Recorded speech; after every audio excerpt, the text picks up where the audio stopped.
In the small village of Akwit, nestled in the heart of the Nigerian Delta, there lived a young woman named Ada.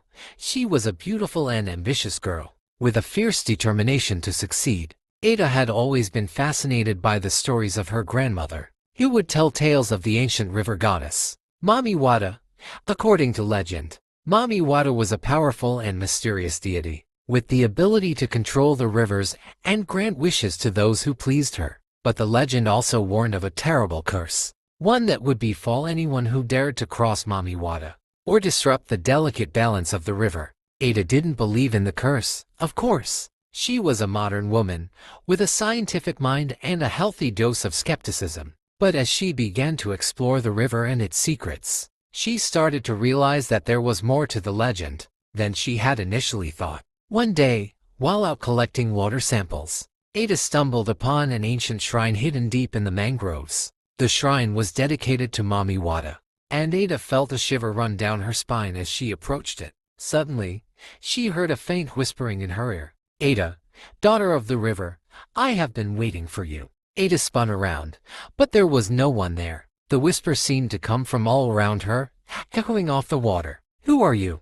Ada called out, her voice shaking slightly. The whispering grew louder, more urgent. "I am Mami Wata, goddess of the river. And you, Ada, are the chosen one." Ada's heart was racing now. What did Mami Wata mean? Why had she chosen Ada? As she stood there, frozen with fear and uncertainty, Ada felt the water around her begin to churn and foam. The whispering grew louder still, until it became a deafening roar. And then, everything went black. Ada woke up to find herself lying on the riverbank, her head throbbing with a dull ache. She sat up slowly, looking around to get her bearings. The shrine was still there, looming above her like a specter. Ada felt a shiver run down her spine as she gazed at it. What had happened? How had she ended up on the riverbank? As she struggled to remember, a figure emerged from the shadows. It was an old woman, dressed in a flowing white robe, with a crown of shells and feathers on her head. "Welcome, Ada," the old woman said,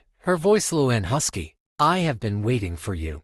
Ada's heart was racing now. "Who are you?" she demanded. The old woman smiled, revealing a set of crooked teeth. "I am the priestess of Mami Wata," she said. "And you, Ada, are the chosen one." Ada felt a surge of fear. What did the priestess mean? Why had Mami Wata chosen her? The priestess seemed to sense her fear. "Do not be afraid, Ada," she said. "Mami Wata has chosen you for a great purpose. You have been selected to receive a special gift." Ada's curiosity was piqued. What kind of gift could Mami Wata possibly give her?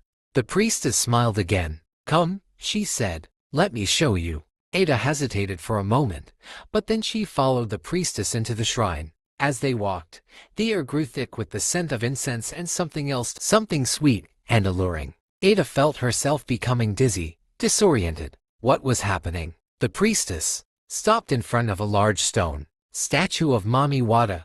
The goddess was depicted as a beautiful woman, with long hair flowing down her back like the river itself. The priestess raised her hands to the statue. "Mami Wata, goddess of the river," she chanted, "grant Ada the gift of power and beauty." As the priestess spoke, the air around Ada began to shimmer and glow. She felt a strange energy building up inside her, like a dam about to burst. And then, everything went white. Ada felt herself being lifted out of her body, soaring high above the river. She saw the village of Akwit spread out below her, the thatched roofs of the huts glinting in the sunlight. As she floated higher, Ada felt a sense of freedom and exhilaration. She was no longer bound by the constraints of her physical body. She was free to explore the world in a way she never had before. Suddenly, Ada felt a jolt of electricity run through her body. She was being pulled back down to the river, back to the shrine of Mami Wata. As she landed back in her body, Ada felt a strange sensation coursing through her veins. It was as if her blood had been replaced with a magical elixir, one that gave her a newfound sense of power and energy. The priestess smiled at her, her eyes glinting with a knowing light. "The gift of Mami Wata has been bestowed upon you, Ada," she said. "You now possess the power to communicate with the spirits of the river." Ada felt a surge of excitement and wonder. What did this mean? How could she use this power? The priestess handed her a small, delicate shell. "This is the shell of Mami Wata," she said. "With this shell, You will be able to hear the whispers of the river and communicate with the spirits that dwell within it. Ada took the shell, feeling its smooth surface and the strange energy that emanated from it. She knew that her life was about to change in ways she could hardly imagine. As she left the shrine and made her way back to the village, Ada felt the weight of the shell in her hand. She knew that she had been given a great gift, one that would allow her to tap into the secrets and mysteries of the river. But as she walked, Ada couldn't shake the feeling that she was being watched. She felt a presence lurking just out of sight, a presence that seemed to be waiting for her to make her next move. What did the future hold for Ada? Would she be able to harness the power of the shell and communicate with the spirits of the river? Or would she fall prey to the dangers that lurked in the shadows, waiting to strike? Ada couldn't wait to try out the shell's power. She had always been fascinated by the river and its secrets, and now she had the chance to unlock them. As she walked back to her hut, Ada felt the shell's energy coursing through her veins. She could feel the river's presence all around her, calling to her, whispering secrets in her ear. When she arrived at her hut, Ada sat down on the floor, holding the shell up to her ear. At first, she heard nothing but the sound of her own heartbeat, but then, faintly, she began to hear the whispers of the river. The voices were soft and melodic, speaking in a language that Ada couldn't quite understand. But as she listened, she began to make out words and phrases, whispers of ancient secrets and mysteries. Ada felt her mind expanding, as if the shell's power was unlocking doors in her brain that she never knew existed. She saw visions of the river's past, of ancient civilizations and forgotten rituals. As the night wore on, Ada became more and more entranced by the shell's power. She forgot about her hunger and thirst, forgot about her fatigue and worries. All that mattered was the shell and the secrets it held. But as the first light of dawn began to creep over the horizon, Ada felt a sudden jolt of fear. What was she doing? Was she playing with forces beyond her control? She tried to put the shell down, but it seemed to be stuck to her hand. The whispers grew louder, more urgent, as if the river itself was warning her of some impending danger. Ada felt a chill run down her spine. What had she gotten herself into? Ada's heart was racing as she tried to shake off the feeling of unease that had settled over her. She had never felt so connected to the river, yet so scared of its power. As she sat there, frozen in fear, the whispers in the shell grew louder, more urgent. Ada felt like she was being pulled into the river itself, like she was being swept away by a powerful current. Suddenly, the shell's whispers stopped. The silence was deafening, and Ada felt like she was holding her breath. And then, a voice spoke to her. It was a low, rumbling voice, like thunder on a summer day. Ada, daughter of the river, the voice said, you have been chosen to receive a great gift, but with this gift comes a great responsibility. Ada felt a shiver run down her spine. What did the voice mean? What responsibility? She asked, her voice barely above a whisper. The voice replied, the river is in danger. A great evil threatens to destroy it, to pollute its waters and kill its creatures.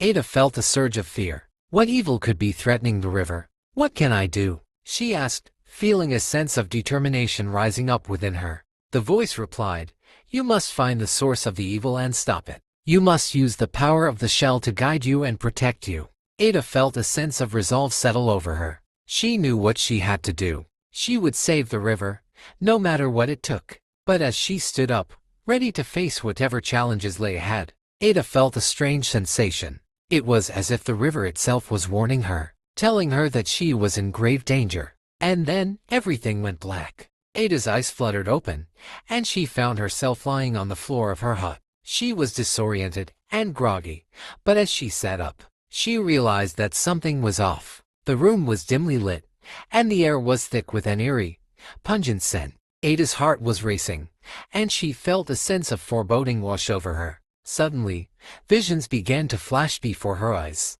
She saw the river, its waters churning and foaming with a strange, otherworldly energy. She saw creatures lurking in the depths, their eyes glowing with a malevolent light. And then, she saw a figure, a tall, imposing man with skin as black as coal and eyes that burned with an inner fire. He was standing on the riverbank, his arms raised to the sky as if in triumph. Ada felt a jolt of fear. Who was this man, and what did he want? The vision faded, and Ada found herself back in her hut, gasping for breath. She knew that she had been given a warning, a glimpse of the danger that threatened the river and its inhabitants. But what could she do? She was just one person, and the forces of darkness seemed overwhelming. As she sat there, trying to make sense of the vision, Ada heard a faint whispering in her ear. It was the shell, speaking to her once more. "Do not be afraid, Ada," the shell whispered. "You have the power to stop the darkness. You must trust in yourself and in the power of the river."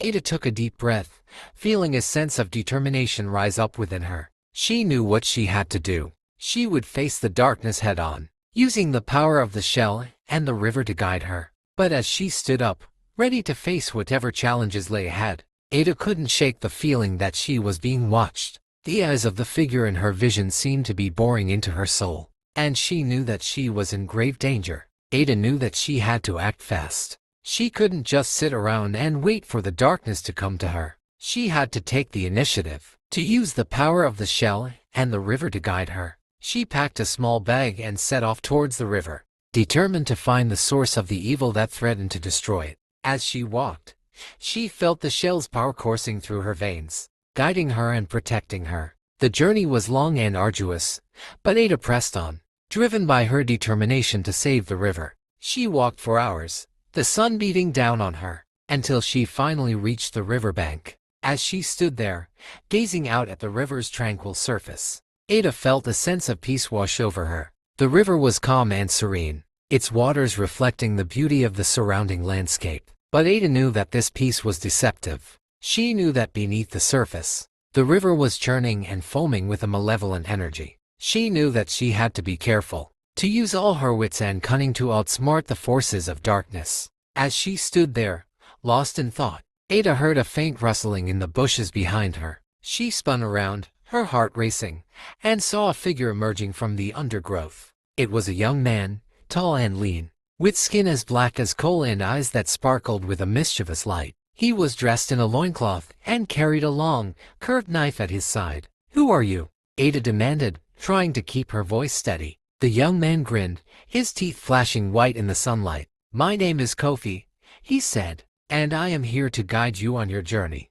Ada's eyes narrowed. What did Kofi mean? How did he know about her journey? But before she could ask any questions, Kofi turned and disappeared into the undergrowth, beckoning her to follow. Ada hesitated for a moment, wondering if she should trust this stranger. But something about Kofi's grin and his sparkling eyes put her at ease. She decided to follow him, to see where he would lead her. As she walked, Ada felt the shell's power coursing through her veins, guiding her and protecting her. She knew that she was on the right path, that she was one step closer to saving the river. But she also knew that the journey ahead would be fraught with danger. She would have to face her fears and overcome incredible obstacles if she was to succeed. Was she up to the challenge? Ada followed Kofi through the dense jungle, the sounds of the river growing fainter with every step. She couldn't help but wonder where Kofi was leading her, and what lay ahead. As they walked, Kofi told Ada about the ancient traditions of his people. He spoke of the river's power and the delicate balance of nature.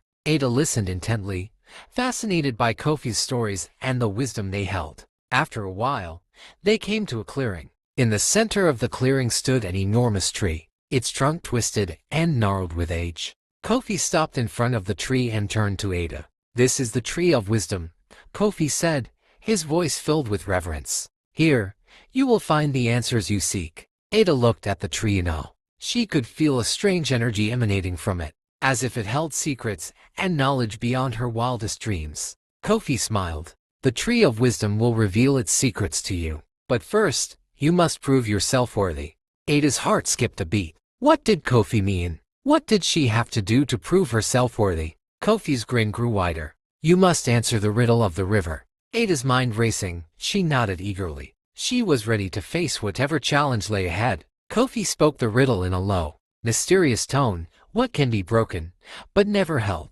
What can be given, but never sold?" Ada thought deeply, her mind racing with possibilities. And then, in a flash of insight, she knew the answer. "The answer is a promise," Ada said confidently. Kofi's face lit up with a warm smile. "You are correct, Ada. A promise is indeed something that can be broken, but never held. Something that can be given, but never sold." Ada felt a surge of pride and accomplishment. She had passed the test. Kofi nodded in approval. Well done, Ada. Now, the Tree of Wisdom will reveal its secrets to you. As Kofi spoke, the tree began to glow with a soft, ethereal light. Ada felt herself being drawn towards the tree, as if it was calling to her. Suddenly, visions began to flash before her eyes. She saw the river, its waters churning and foaming with a malevolent energy. She saw the figure of a woman, tall and stately, with skin as white as snow and hair as black as coal. The woman spoke to Ada in a voice that was both familiar and strange. Ada, daughter of the river, the woman said, you have been chosen to save the river from the forces of darkness. Ada felt a jolt of fear. What forces of darkness? What did the woman mean? But before she could ask any questions, the visions faded, and Ada found herself back in the clearing, standing in front of the Tree of Wisdom. Kofi smiled at her. Now you know the truth, Ada. You have a great task ahead of you. Are you ready to face the challenge? Ada took a deep breath, steeling herself for what lay ahead. She knew that she had to save the river, no matter what dangers or obstacles lay in her way. I'm ready, Ada said, her voice firm and resolute. Kofi nodded in approval. Then let us begin. Kofi led Ada deeper into the jungle, the trees growing taller and the air growing thick with the sounds of the rainforest. They walked for hours, the sun beating down on them, until they finally came to a clearing. In the center of the clearing stood a massive stone statue of a woman. The statue was covered in vines and moss, and its eyes seemed to stare out into the distance, as if watching something far away. Kofi stopped in front of the statue and turned to Ada. This is the statue of Mami Wata, he said, his voice filled with reverence. She is the goddess of the river, and the protector of all living things. Ada felt a shiver run down her spine as she gazed up at the statue. There was something powerful and majestic about it, something that seemed to radiate an otherworldly energy. Kofi nodded, as if he could see the wonder in Ada's eyes. Mami Wata is a powerful goddess, he said. She has the power to control the rivers and the oceans, and to grant wishes to those who please her. Ada's eyes widened as she listened to Kofi's words. She had always known that Mami Wata was a powerful goddess, but she had never realized just how powerful she was. Kofi smiled, as if he could see the excitement in Ada's eyes. But Mami Wata's power is not just about granting wishes, he said. It is also about protecting the balance of nature, and keeping the forces of darkness at bay. Ada felt a surge of determination rise up within her. She knew that she had to help Mami Wata, to use her own powers to protect the river and the creatures that lived within it. Kofi nodded, as if he could see the determination in Ada's eyes. I knew you were the right person for this task, he said. Together, we can save the river and restore the balance of nature. Ada smiled, feeling a sense of hope and determination rise up within her. She knew that the journey ahead would be difficult, but she was ready to face whatever challenges lay in store. As they stood there, the statue of Mami Wata looming above them, Ada felt a strange sensation in the air. It was as if the goddess herself was watching them, guiding them on their journey. And then, in a flash of insight, Ada knew the truth. She knew why she had been chosen for this task, and what she had to do to save the river. I know what I have to do, Ada said, her voice filled with conviction. I have to find the source of the darkness that is threatening the river. Kofi nodded, a look of approval on his face. That is correct, he said. The source of the darkness is a powerful sorcerer who lives deep in the heart of the jungle. Ada felt a surge of fear rise up within her. She had never faced a sorcerer before,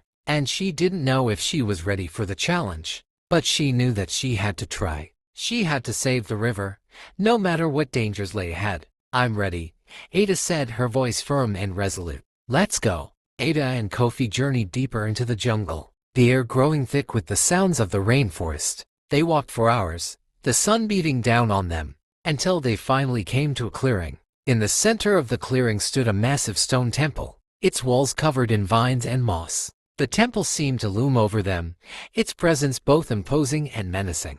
Kofi stopped in front of the temple and turned to Ada. This is the sorcerer's lair, he said, his voice low and serious. He is a powerful and evil man, and we must be careful if we are to succeed. Ada felt a surge of fear rise up within her. She had never faced a sorcerer before, and she didn't know if she was ready for the challenge. But she knew that she had to try. She had to save the river, no matter what dangers lay ahead. Kofi nodded, as if he could see the determination in Ada's eyes. "Let's go," he said. "We must be brave if we are to succeed." Together, they entered the temple, their footsteps echoing off the stone walls. The air inside was thick with the scent of incense, and Ada could feel a strange energy emanating from the walls. As they walked deeper into the temple, Ada began to feel a sense of unease. She could feel eyes watching her, and she knew that they were not alone. Suddenly, a figure emerged from the shadows. It was the sorcerer, his eyes gleaming with malevolence.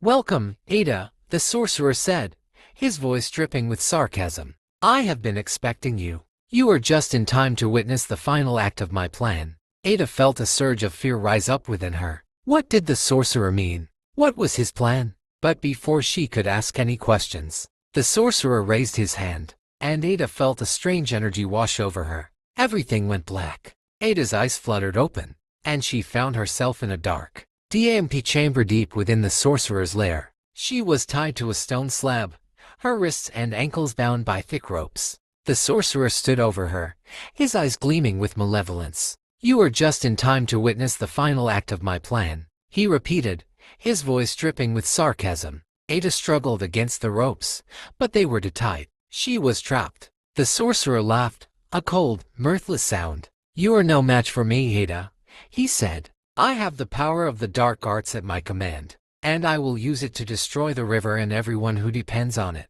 Ada felt a surge of fear rise up within her. What could she do to stop the sorcerer? But then, she remembered the shell. She had it with her, hidden in her pocket. The sorcerer seemed to sense her thoughts. "Ah yes," he said, his eyes glinting with amusement. "I know all about the shell, but it won't do you any good. My powers are too strong, and I will crush you and your precious shell." Ada knew that she had to think fast. She had to come up with a plan to defeat the sorcerer and save the river. As she lay there, her mind racing with thoughts and ideas, Ada heard a faint whispering in her ear. It was the shell, speaking to her once more. "Ada, listen to me," the shell whispered. "I have the power to absorb the sorcerer's magic, but you must use me wisely." Ada's eyes widened as she realized what the shell was saying. She had a chance to defeat the sorcerer and save the river, but she had to act fast. Ada knew that she had to act fast. She took a deep breath and focused all her energy on the shell. She could feel its power coursing through her veins, and she knew that she was ready. The sorcerer laughed again, his eyes gleaming with amusement. "You think you can defeat me?" he sneered. "I have the power of the dark arts at my command." Ada smiled, a fierce determination burning within her. "I have the power of the river and the shell," she said, "and I will use it to defeat you." The sorcerer snarled, his face twisting with rage. He raised his hand, and a bolt of dark energy shot towards Ada. But Ada was ready. She held up the shell, and its power absorbed the dark energy. The shell glowed with a fierce, white light, and Ada felt its power surging through her. The sorcerer stumbled back, his eyes wide with shock. "No," he whispered, "it can't be." Ada took advantage of the sorcerer's momentary distraction. She used the shell's power to break free from her bonds, and then she launched herself at the sorcerer. The two of them clashed in a fierce, magical battle. The air was filled with the sound of crackling energy, and the ground shook beneath their feet. But in the end, it was Ada who emerged victorious. The sorcerer lay defeated at her feet, his dark magic banished from the land. Ada stood tall, the shell still glowing with power in her hand. She felt a sense of pride and accomplishment, knowing that she had saved the river and restored the balance of nature. And as she looked out over the river, she knew that she would always be its protector, its guardian. She would always be ready to defend it against any threat. Using the power of the shell and her own inner strength, the river seemed to sense her thoughts, and it responded with a gentle, lapping wave. Ada smiled, feeling a sense of peace and contentment wash over her. She had saved the river, and she had found her true purpose in life. Ada returned to her village, where she was greeted as a hero. The villagers celebrated her bravery and cunning, and they thanked her for saving the river. Ada smiled and accepted their praise, but she knew that she couldn't have done it without the shell. She vowed to always protect the shell and its power, using it to defend the river and the natural world. And as she looked out over the river, Ada knew that she would always be its guardian, its protector. She would always be ready to defend it against any threat. Using the power of the shell and her own inner strength,